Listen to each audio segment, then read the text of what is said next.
Le président Doma Boko a signé le 6 avril 2026 deux accords majeurs de la SADC pour le Botswana. Ces textes portent sur l'opérationnalisation du fonds de développement et la modification du protocole sur la finance et l'investissement. En devenant le 10e signataire, le Botswana renforce officiellement le cadre financier et l'intégration de la zone. L'objectif est de mobiliser des ressources pour combler un déficit annuel en infrastructures de plus de 100 milliards de dollars. Cette initiative marque un engagement fort pour stimuler la croissance et les investissements régionaux.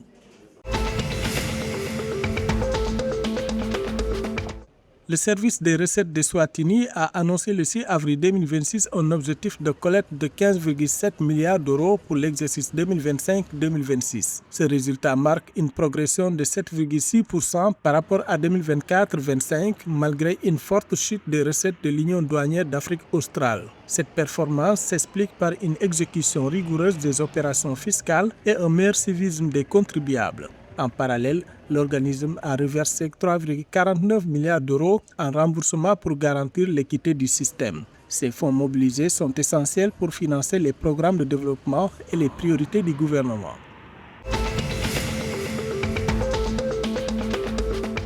Selon les données de Statistics South Africa du 3 avril 2026, le tourisme sud-africain surpasse désormais ses performances pré-pandémiques. En 2024, le secteur a contribué à 4,9% du PIB contre 3,7% en 2019, dépassant des industries comme l'agriculture et la construction.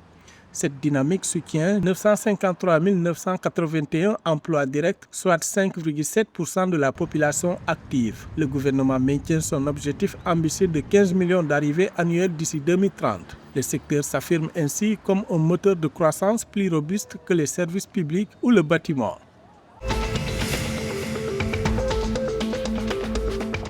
Le président angolais João Lourenço a exprimé le 4 avril 2026 sa compassion suite aux pluies torrentielles ayant frappé le pays. Le bilan du service de la protection civile fait état de 29 morts, principalement dans les provinces de Benguela et de Luanda. À Benguela, les dégâts matériels sont lourds avec 114 maisons effondrées et 12 navires endommagés.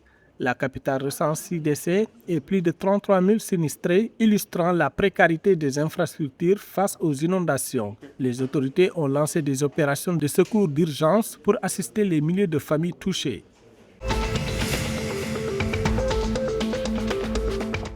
L'entraîneur adjoint Osvar Mutapa s'est montré le 2 avril 2026 optimiste pour l'avenir du football zambien. Malgré une défaite 1-0 contre le Zimbabwe le 31 mars en finale du tournoi des 4 nations, il a salué le caractère et la mentalité de sa jeune équipe. Osvar Mutapa a souligné que la performance des joueurs était encourageante face à une équipe plus expérimentée. Selon lui, l'expérience a fait la différence dans les dernières minutes de la rencontre. Ce revers est perçu comme une étape formatrice pour une génération prometteuse.